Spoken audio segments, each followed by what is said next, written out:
A story from Grimm's fairy tale, Hansel and Gretel. Near a large wood once lived a poor woodcutter with his wife and two children. The little boy was called Hansel and the little girl Gretel. They rarely had nice things to eat, and when there was a famine in the land, they could not get so much as their daily bread. So they rarely had nice things to eat, and when there was a famine in the land, they could not get so much as their daily bread.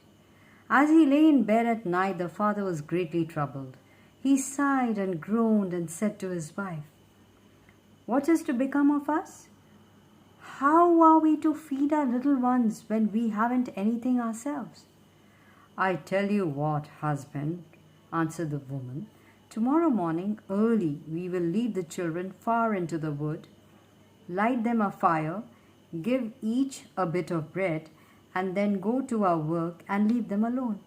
They will never find their way home, and we shall be rid of them." "No, wife," said the man, "I cannot do that. How could anyone have the heart to leave two dear children alone in the wood to be devoured by wild beasts?" "Oh," said she, "then we must all four die of hunger." She continued to persuade him, and at last he half consented.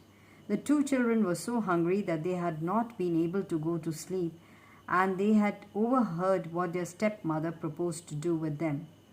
Grethel wept bitter tears and said to Hansel, "It is all up with us."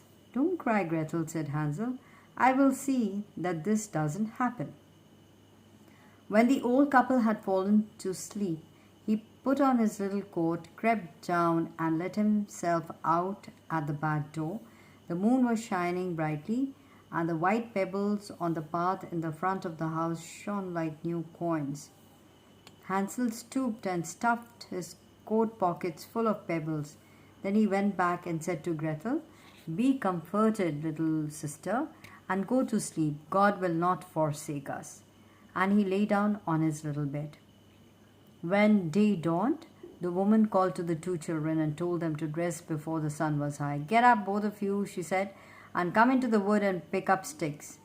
Then she gave each a piece of bread and told them to keep it for dinner and not eat it before, as they would get nothing else. Grethel put the bread under her apron because Hansel's pockets were full of pebbles. Soon after, they all started together for the wood. They had not gone far before Hansel stood still and looked back at the house. He did this again and again, till his father said, "Hansel, what are you gaping at?" "Oh, father," said Hansel, "I'm looking at my white kitten who is sitting on the roof waving me goodbye." "That isn't your kitten, silly child," said the woman. "It's the morning sunlight shining on the chimney." But Hansel had not been really looking at the kitten. He was scattering behind him the pebbles out of his pocket. When they came to the middle of the wood, the father said, "Now, children, pick up sticks and we will make a fire." Hansel and Gretel built up quite a pile of twigs, and when the fire was lighted and the flames were rising high, the woman said, "You can lie down by the fire and rest yourselves while we go further to hew wood. When we have finished, we will come and fetch you." Hansel and Gretel sat by the fire, and when the dinner time came, ate their bread. And because they heard the blows of the hatchet, they thought their father was not far off.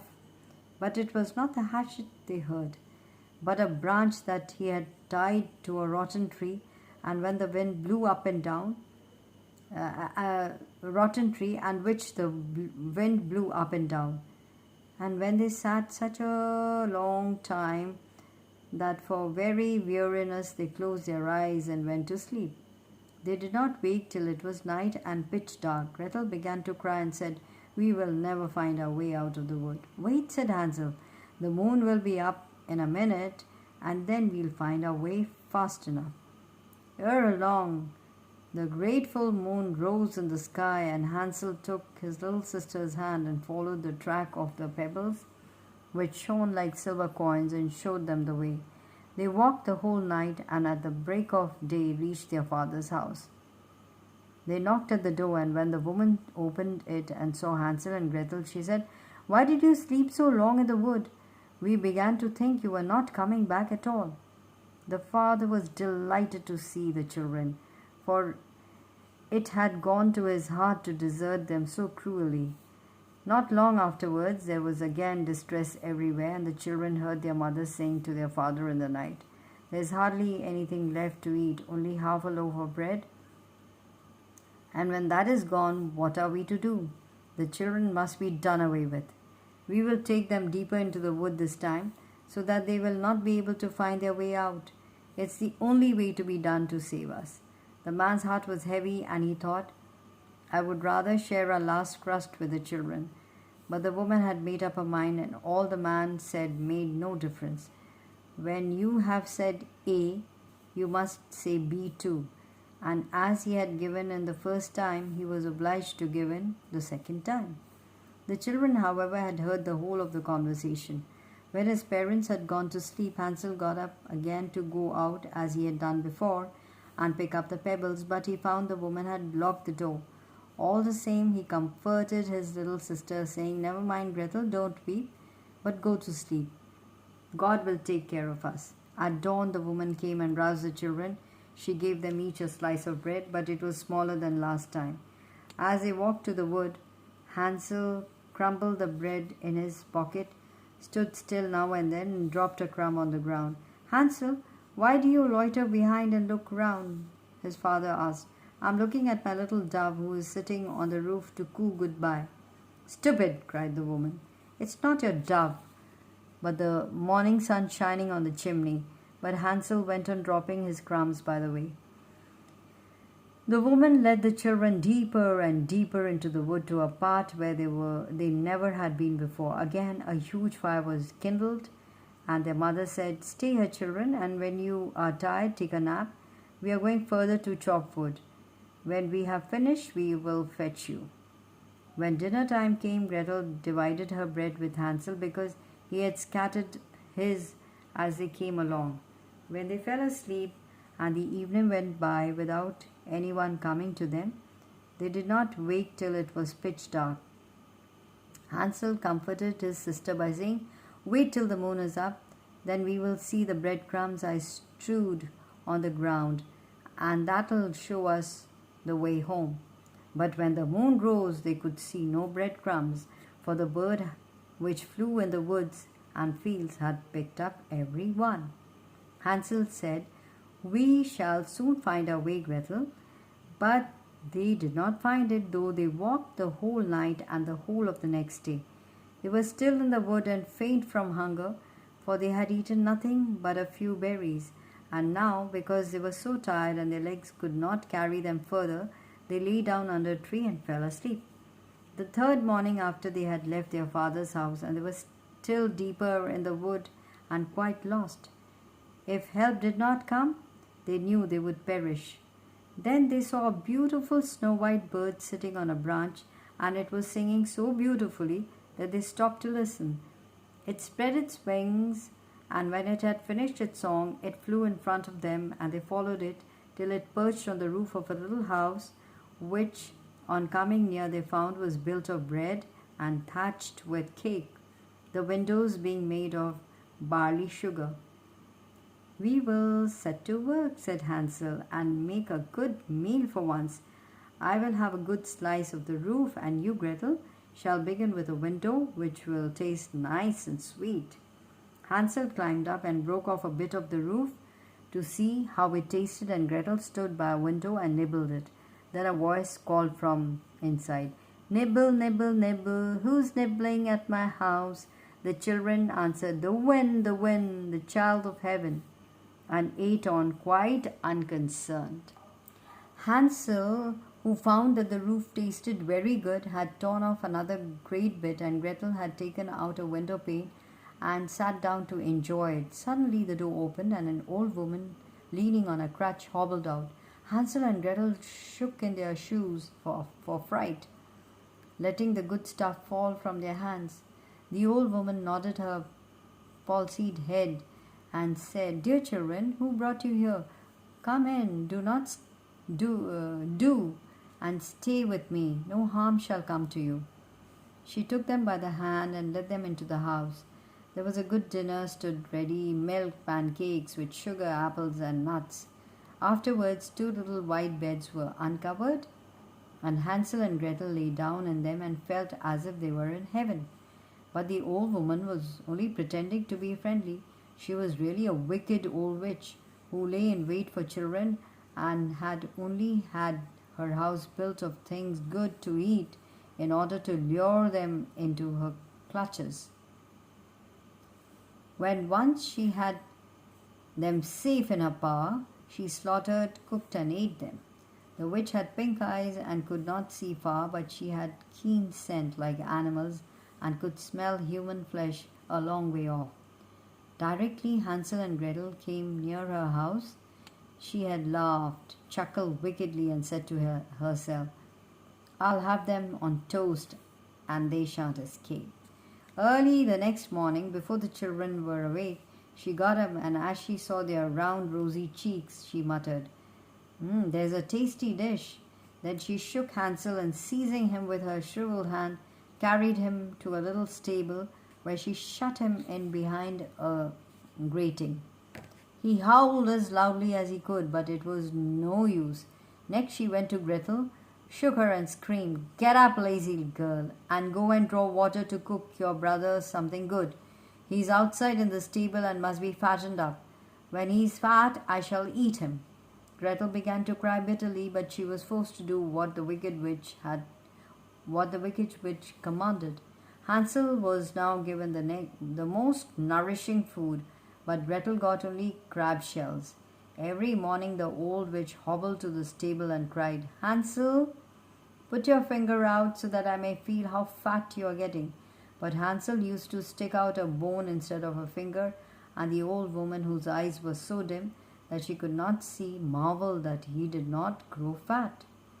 When 4 weeks had passed, and Hansel remained still thin, she lost patience and declared she would not wait longer. "Here, Gretel," she cried to the girl, "make haste and draw water. Whether Hansel is fat or thin, I will kill and eat him tomorrow." The poor little sister wept and lamented as she brought the water, and tears poured down her cheeks. "Dear God, help us," she prayed. "If the wild beasts had eaten us in the woods, we should at least have died together." When the witch had gone, poor Grethel watched her chance and ran to Hansel, telling him what she had heard. "We must run away quickly, for the old woman is a wicked witch who will kill us." But Hansel said, "I know how to get out, for I have loosened the fastening.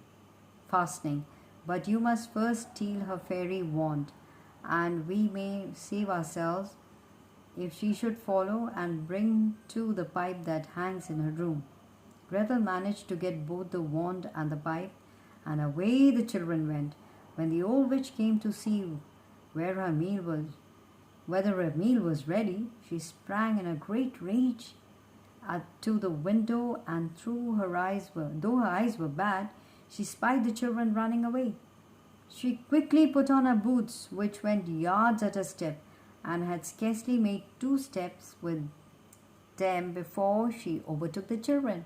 But Grethel had seen that she was coming after them, and by the help of the magic wand turned Hansel into a lake of water and herself into a swan which swam in the middle of it. The witch sat on the shore and tried to decoy the swan by throwing crumbs of bread to it, but it would not come near her, and she was at last forced to go home without her prisoners.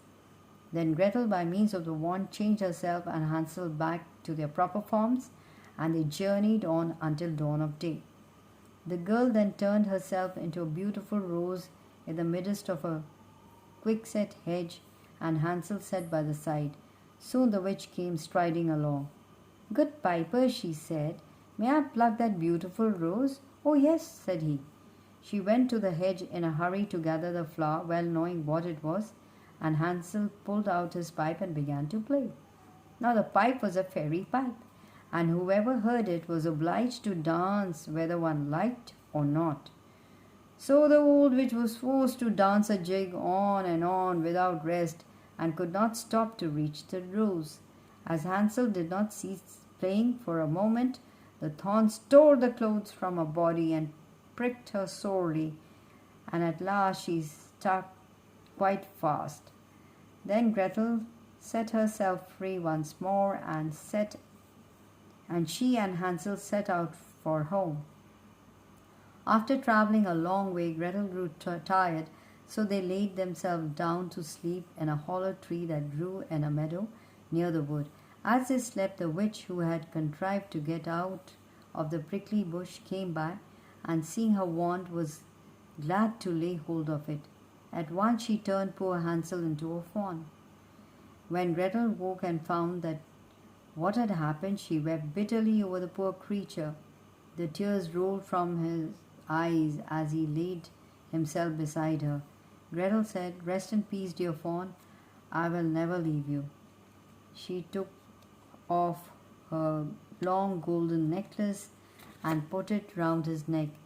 Then she plucked some rushes and plaited them into a string, and led the poor fawn by her side wherever she went. At last one day they came to a little cottage, and Grethel, seeing that it was quite empty, said, "We can live here."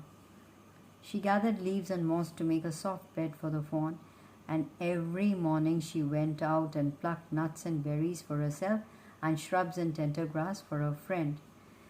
The fawn ate out of her hand and played and frisked about her. In the evening, when Grethel was tired, she laid her head on the fawn and slept. And if only poor Hansel could have had his right form again, they would have led a very happy life. After living for years in the wood by themselves until Grethel was a grown maiden, it chanced that the king came one day to hunt there. When the fawn heard the echoing of the horns, the baying of the dogs, and the shouts of the huntsmen, he wished very much to see what was going on. "Oh, sister," said he, "let me go out into the wood. I can stay no longer." He begged so long that at last she let him go. But she said, "Be sure to come back in the evening. I shall shut the door to keep out the huntsmen, but if you tap and say, 'Sister, let me in,' I shall know you. If you do not speak, I shall keep the door fast." Then away sprang the fawn, frisking and bounding along in the open air. The king and his huntsmen saw and followed the beautiful creature, but could not overtake him. For just as they thought they were sure of their prize, he would spring over the bushes and be out of sight at once. When it grew dark, the fawn came running home to the hut and tapped, saying, "Sister, let me in." Then Grethel opened the door, and in he jumped and slept soundly all night on his soft bed. Next morning the hunt went on, and when he heard the huntsmen's horns, the fawn said, "Sister, open the door for me. I must go." When the king and the huntsmen saw the fawn, they again gave chase. The chase lasted the whole day, but at last the huntsmen surrounded him, and one wounded him in the foot so that he became lame and could hardly crawl home. The man who had wounded him followed behind and heard the little fawn say, "Sister, let me in," upon which the door opened and shut again. The huntsman went to the king and told him what he had seen and heard, and the king said, "Tomorrow we will have another chase." Grethel was very frightened when she saw that her dear fawn was wounded, but after washing the blood away, she put some healing herbs on the place. In the morning there was nothing to be seen of the wound, and when the horn blew, the little thing said, "I cannot stay here. I must go and look on. I will take care they don't catch me." But Grethel said, "I'm sure they'll kill you this time. I will not let you go." "I will die of grief," said he, "if you keep me here." Then Grethel was forced to let him go. She opened the door with a heavy heart, and he bounded gaily into the wood. When the king saw the fawn, he cried to his men, "Chase him all day till you catch him, but let no one do him harm." At sunset, however, they had not been able to overtake him, and the king called the huntsmen, saying to the one who had watched. "Now show me the little hut." So they went to the door and tapped, and the king said, "Sister, let me in." The door was open, and the king went in, and there stood a maiden more lovely than any he had ever seen. Gretel was very frightened, and when she saw that it was not the fawn but a king with a golden crown who had entered her hut, but he spoke kindly and took her hand, and after they had talked a while, said, "Will you come with me to my castle and be my wife?" "Yes," said Gretel, "I will go to your castle, but I cannot be your wife, and my fawn must go with me, for I cannot part with him." "Well," said the king, "he shall come and live with you all your life, and shall want for nothing."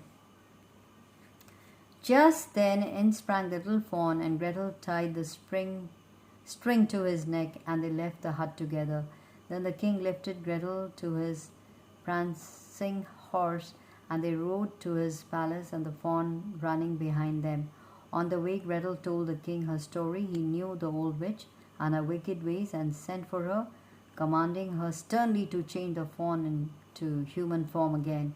When she saw her dear brother restored, Gretel was so grateful to the king that she at once consented to marry him. They lived happily all their lives, and Hansel became the king's chief counselor. Isn't it a lovely story? Hansel and Gretel.